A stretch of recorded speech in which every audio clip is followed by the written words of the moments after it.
ሳልሳይ ወያነ ትግራይ ናብ ህዝባዊ ወያነ ሓርነት ትግራይ ኢሉውን ናብ ሓይሊ ሰላም ትግራይ ዝፅሓፈ ፃውዒትን ህልው ኩነታት ትግራይ ኣብ ግምት ዘእተወ ኮይነሎም ኣብ ሰሜን ኢትዮጵያ ዘሎ ወጥሪ ክዝሕልን ስምምዕ ፕሪቶሪያ ብምልእነት ክትግበርን ህፁፅ ፃውዒት ቀሪበሎም ፍሉይ ካልኣይ ብርኪ ቤት ትምህርቲ ቀላሚኖ 12 ክፍሊ ሃገራዊ ፈተና ዝተፈተኑ ኩሎም ተምሃሮ ዝለዓለ ውፅኢት ከም ዘመዝገቡ ገሊፆሎም ካብ ወረዳ ኢሮብ ብተወሳኺ ኣብ ወረዳ ራያ ዓዘቦ ካብ ቁፅፅር ወፃኢ ዝኾነ ሓያል ድርቂ ኣጋጢሙ ከም ዘሎ ይሕብረሎም ኤርትራ ምስታ ኣብ ገማግም ባሕሪ የመን ብቐርሰንቲ ዝተጨወተ መርከብ ነዳዲ ምትእሳር ከም ዘይብላ ፍሊጣ ኣብ መወዳእታ ዜናና ፕሬዚዳንት ክልል ኣምሓራ ሚኒስተር ጉዳያት ወፃኢ ኢትዮጵያ ነበር ዶክተር ጎዳ አንዳርጋቸው ኣብ ኣሜሪካ ተቆፂሩ ምዕሻግ መካይን ወይ ከዓ ፓርኪንግ አቴንዳንት ኮይኑ እናሰርሐ ዘርኢ ቪድዮ ድሕሪ ምዝርግሑ ምላሽ ሂቦሎም ሰላም ኣብ ኩሉ ኩርናዓት ዓለም እትርከቡ ተኸታተልቲ መደብና ዜናታት እዚ ዕለት በርእስተ ዜና ፈሊምና ናብ ዝርዝሮም ክነስግረኩም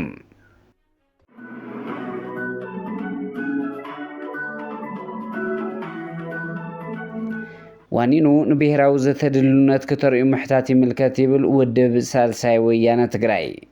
ትግራይ ንዝሓለፉ ዓመታት ገጢምዋ ዘሎ ፀገም ውፅኢት ፖለቲካዊ ውድቀት ምዃኑ ጥሙት እዩ ከም ብሔር በብመዓልቱ ንኸፍሎ ዘለና ዋጋ ጀኖሳይድ መውላዱን መቐፃሉን ከም ዘሎ ኮይኑ ከቢድ ደርቅን ዓፀቦን ተወሲኽዎ ህልውና ህዝብና እናፀልመተ ኣብ ኣፍ ሙሉእ ጥፍኣት በፂሕሉ ነዚ ሓደገኛ ኩነታት እዚ ክቕፅል ምፍቃድ ንሙሉእ ጥፍኣት ትግራይ ካብ ምግሃድ ወፃኢ ካልእ ረብሓ ስለ ዘይብሉ እዚ ጥፍኣት ንኸይቕፅልን ህዝብና ካብ ህልቂት ንኸድሕንን ኩሎም ፖለቲካዊ ሓይልታት ትግራይ ቁራፅ ውሳነ ክውስኑ ናብ ዘድልየሉ ዓራርቦ ኣቲና ኣለና ይብል ፖለቲካዊ ውድቀት ትግራይ ዘላቒ ፍታሕ ክረክብ ዝኽእል ብባዕላዊ ዓቕምን ብሓበራዊ ቃልሲ ደቂ ብሔርን ጥራሕ ምዃኑ ዝኣምን ሳልሳይ ወያነ ትግራይ ህወሓት ነዚ ዕሽሽ ብምባል ኣብ ደጋዊ ሓይልታት ዝተንጠልጠለ ፖለቲካዊ መንገዲ ጥራሕ ምኽታል ዘላቒ ፍታሕ ከም ዘይኸውን ሕዚ እውን ብህፁፅ ናብ ውሽጣዊ ዘተን ፍታሕን ክመፅእ ምውሳን ኣየመሸን ይብል ሳልሳይ ወያነ ትግራይ ትማሉ ኮነ ሎሚ ህዝብና ንምድሓን ኣገደስቲ ዝበሃሉ መፍትሕታት እናቐመጠ ከም ዝመፀ ዝፍለጥ ኮይኑ ይብል ሎሚ እውን እንተኾነ ህዝብና ንዓድና ብናይ ባዕልና ብተጋሩ ሓበራዊ ፃዕሪ ኣብ ዝመፅእ ዘላቒ ፍታሕ ንምድሓን እዋኑ ከም ዘይሓለፈ ደጋጊምና ነስምረሉ ይብል ህወሓት ንዝሓለፉ ዓመታት ዝተኸተሉ መንገዲ ኮነ ሎሚ ኣትይዎ ዘሎ ውፅኢቱ ዘይፍለጥን ባዕሉ እውን ዘይቆፃፀሮ ፖለቲካዊ ውሳነታት ብምግታእ ንብሔራዊ ዘተድልው ክኸውን ሳልሳይ ወያነ ትግራይ ደጋጊሙ ይፅውዕሎም ብተወሳኺ ናብ ሓይሊ ሰላም ትግራይ ኣብ ዝለኣኽዎ ደብዳበ ንብሔራዊ ዘተድልውነት ከተርእዩ ምሕታት ይምልከት ይብል ትግራይ ንዝሓለፉ ዓመታት ገጢምዋ ዘሎ ፀገም ፖለቲካዊ ብስርውና ኮይኑ ሎሚ ከም ብሔር በብመዓልቱ ንኸፍሎ ዘለና ዋጋ ጀኖሳይድ መውላዱን መቐፃሉን ከም ዘሎ ኮይኑ ድርቅን ዓፀቦን ተወሲኽዎ ህልውናና እናፀልመተ ኣብ ኣፍ ሙሉእ ጥፍኣት ንርከብ ኢሉ ኣብ ትግራይ ዝተፈጥረ ፖለቲካዊ ብተና ዝወለዶ ስሑት ውሳነ ላዕለዎት ወታደራዊ ኣዘዝቲ ጥሪ 15 2017 ገጽ ስዒቡ ንስኹም ክትፍጠሩ ምክንያት ኮይነሎ ኢሉ እንተኾነ ኣብ መንጎ ደቂ ብሔር ወታደራዊ ወፈራ ፍጹም ፍታሕ ከም ዘይኸውን ዝኣምን ሳልሳይ ወያነ ትግራይ ኣብ ከይዲ ዘሎ ጥፍኣት ንኸይቐፅልን ህዝብና ንኽድሕንን ፖለቲካዊ ሓይልታት ትግራይ ቆራፅ ውሳነ ክውስኑ ናብ ዘድልየሉ ታሪኻዊ መዋዕል በፂሕና ኣለና ኢሎም ንስኹም ሓይሊ ሰላም ትግራይ ንማለት እዩ ካብ ወታደራዊ መፍትሒ ወፂኹም ኣብ ዘላቒ መፍትሒ ኣብ ዝግበር ፖለቲካዊ ዘተደቂ ብሔር ድልዋት ክትኮኑ ጥራሕ ከይኮነ ካብ ዝኾነ ፖለቲካዊ ውዳበ ውግንና ድጋፍ ማህብ ኢድኩም ስሒብኩም ትግራይ ብሰላምን ዘተን ፖለቲካዊ ፀገማታ ክትፈትሕ ናይ ባዕልኹም ተራ ክትዋፁ ሳልሳይ ወያነ ትግራይ ይፅውዕ ኢሎም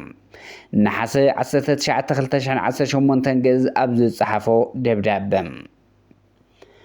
ኣብ ሰሜን ኢትዮጵያ ዘሎ ወጥሪ ክዝሕልን ስምምዕ ፕሪቶሪያ ብምልእነት ክትግበርን ህፁፅ ፃውዒት ቀሪቡ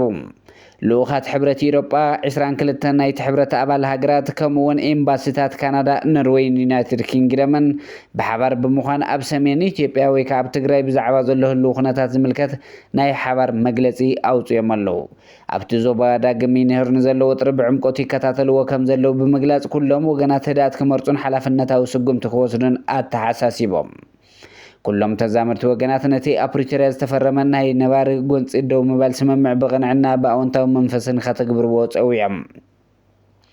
ናይ ሕብረት ኣፍሪቃ ላዕለዋይ ተወካሊ ኦሉሴጉን ኦባሳንጆ ኣብ ኣዲስ ኣበባን መቐለን ዘካየድዎ ናይ ሰላም ዘተ ብምንኣድ ነቲ ናይ ሕብረት ኣፍሪቃ ናይ ሰላም ፃዕሪ ሙሉእ ደጋፎም ኣረጋጊፆም እዮም ሓደጋ ሓድሽ ውግእን ሰብኣዊ ኩነታትን ህዝቢ ትግራይ ድሮ ብድርቅን ብሰብ ዝሰርሖም ፀገማት ተዳኺሙ ኣብ ሕሱም ኩነታት ኣብ ዘለሉ እዋን ናብ ካልእ ዝርውግእ ምእታው ዘስዕቡ ዕንወት ኣዝዩ ከቢድ ስለ ዝኾነ ኩሎም ኣካላት ወጥሪ ኣብ ምዝሓል ክረባረቡ ፃውዒት ኣቕሪቦም ፍሉይ ካልኣይ ብርኪ ቤት ትምህርቲ ቀላሚኖ 12 ክፍሊ ሃገራዊ ፈተና ዝተፈተኑ ኩሎም ተምሃሮ ዝለዓለ ውፅኢት ከም ዘመዝገቡ ተገሊጹ። ኣብ ትሕቲ ጽላል ማሕበር ልምዓት ትግራይ ዝርከብ ፍሉይ ካልኣይ ብርኪ ቤት ትምህርቲ ቀላሚኖ ሎሚ ዓመት 12 ክፍሊ ሃገራዊ ፈተና ዝተፈተኑ 58 ተምሃሮ ኩሎም ከም ዝሓለፉ ሓቢሩ ኣሎ። በብዓመቱ ልዕል ውፅኢት ብምምዝጋብ ብሉጽነት ዘመስከረ ፍሉይ ካልኣይ ብርኪ ቤት ትምህርቲ ቀላሚኖ ሎብ ዘመን ድማ ዝለዓለ ማእኸላይ ውፅኢት ብምምዝጋብ ታሪኻዊ ዓወት ኣመዝጊቡ ኣሎ ዝበለ ማኔጂንግ ዳይሬክተር ፍሉይ ካልኣይ ብርኪ ቤት ትምህርቲ ቀላሚኖ ዶክተር መርሃዊ አብርሃ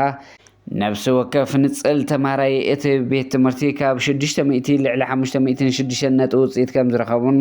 ብእኩብ ማእኸላይ ውፅኢት ድማ 561 ማእኸላይ ውፅኢት ከም ዝተመዝገበን ገሊጾም። እዚ ውፅኢት ምስ ሓለፈ ዓመት እንትነጻጸር ጸብለልታ ከም ዘለዎ ዝሓለፈ ዓመት ማእኸላዊ ውፅኢት ተምሃሮ 500 ዝነበረ ኣብ ዘመነ ትምህርቲ 2018 ገዝ ድማ ናብ 561 ውፅኢት ከም ዝዓበየን ገሊጾም። ሎብ ዘመን 4 ኣብያተ ትምህርቲ ትግራይ ኣብ ሃገራዊ ፈተና 12 ክፍሊ 2018 ገዝ ተምሃሮን 100% ኣሕሊፈን ኣለዋ ይብል። ፍሉይ ካልኣይ ብርኪ ቤት ትምህርቲ ቀላሚኖ ኒኮላስ ሮቢንሰን ዩኒቨርሲታት ራያን ዓዲግራትን ዝመሃሩ ዝነበሩ ተምሃሮ 12 ክፍሊ 100% ሃገራዊ ፈተና ከም ዝሓለፉ እውን ገሊጹ ኣሎ። ካብ ወረዳ ኢሮብ ብተወሳኺ ኣብ ወረዳ ራያ ዓዘቦ እውን ካብ ቁፅፅር ወፃእ ዝኾነ ሓያል ድርቂ ኣጋጢሙ ከም ዘሎ ይሕበር። ኣብ ወረዳ ራያ ዓዘቦ ጣብያ ወረዳ ካብ ቁፅፅር ወፃእ ዝኾነ ሓያል ድርቂ ምክንያት እንስሳት ቀለብ ማይን ስኢነን ኣብ ዓብዪ ሓደጋ ወዲቐን ከም ዘለዋ ካብቲ ቦታ ዝበፅሐና ሓበሬታ የረድእ። ቅድሚ ሕዚ ኣብ ዘጋጠሙ ድርቅታት ሓረስታይ ወረዳ በለስ ብምልብላዕ ወይ ድማ እንስሳቱ ናብ ካልእ ከባቢታት ብምስዳድ የድሕን ከም ዝነበረ ዝዝከር እዩ። ኣብዚ ሕዚ እዋን ግን በለስ ብምጥፉእ ናብ ካልኦት ከባቢታት ዝግበር ምንቅስቓስ ብምእጋዱን ሓረስታይ ራያ ዓዘቦ እንስሳቱ ዝኸውን ቀለብ ንምሕታት ኢዱ ናብ ምዝርጋሕ በፂሑ ኣሎ። ብምክንያት እዚ ብስም ሓረስታይ ራያ ዓዘቦን ክኢላታት ጥዕና እንስሳት ዘሎ ህፁፅ ናይ ምድሓን ፃውዒት ኩሎም ተወለድትን ፈተውትን ራያ ኣባላት ዲያስፖራ ኢንቨስተራትን ገበርቲ ጽቡቕ ናይ እምነት ትካላትን ሲቪክ ማሕበራትን ህፁፅ ቀለብን መድሓኒትን እንስሳ ብምቕራብ ወሳኒ ሓገዝ ክገብሩ ፃውዒት ቀሪቦሎም። ኤርትራ ምስታ ኣብ ገማግም ባሕሪ የመን በቐርሰንቲ ዝተጨወየት መርከብ ነዳዲ ምትእስሳር ከም ዘይብላ ኣፍሊጣ። ኤምባሲ ኤርትራ ብዓባይ ብሪጣንያ ብ325 ሓሰብ ዘውፅኦ መግለፂ እታ መርከብ ባንዴራ ኤርትራ ተንበልብል ምንባራን ዝገልጹ ጸብጻባት ማዕኸናት ዜና ዓለም ዘይቅኑዕ ክብል ነቒፉ ኣሎ። ቢቢሲን ሮይተርስን ዝርከቡ ማዕኸናት ዜና እታ መርከብ ባንዴራ ኤርትራ ተንበልብል ምንባራ ዝጠቅስ ጸብጻብ ኣውፂኦም ነይሮም። እንተኾነ እቲ ኤምባሲ ምንጭ ናይቲ ሓበሬታን ዝኾነ ንግዳዊ ስርሒታት ባሕሪ ብሪጣንያ UKMTO ዝተባህለ ትካል ከም ዝተወከሰ ብምጥቃስ እታ መርከብ ስኑዕ ባንዴራ እያ ተንበልብል እዚ ማለት ዋንነታ ናይ ኤርትራ ኣይኮነትን ወይ ብወግዒ ኣብ ኤርትራ ተመዝገበትን ዝብል ምላሽ ከም ዝረኸበ የነፅር። ሰማልያውያን ሸፋቱ ባሕሪ ወይ ቀርሰንቲ ኣብ ጥቓ ገማግም ባሕሪ የመን ሓንቲ ፍርያት ነዳዲ እትፅዕኒ መርከብ ከም ዝጨወዩ ትካል ንግዳዊ ስርሒታት ባሕሪ ዓባይ ብሪጣንያ AFPን ሮይተርስን ጸብጺቦም ነይሮም። እቲ ኣብ ገማግም ባሕሪ የመን ዝተፈጸመ መጥቃዕቲ ካብ መያዝያ ጀሚሩ ኣብቲ ዞባ ሻድሻይ ናይ መራኸቢ ጭውያ ኮይኑ ተመዝጊቡ ኣሎ። ኣብ መወዳእታ ዜናና ፕሬዚዳንት ክልል ኣምሓራ ሚኒስተር ጉዳያት ወፃኢ ኢትዮጵያን ነበር ዶክተር ገዱ አንዳርጋቸው ኣብ ኣሜሪካ ተቆፂሩ ምዕሻግ መኻይን ወይ ከዓ ፓርኪንግ አቴንዳንት ኮይኑ እናሰርሐ ዘርኢ ቪድዮ ድሕሪ ምዝርግሑ ምላሽ ይህቡ ኣሎ።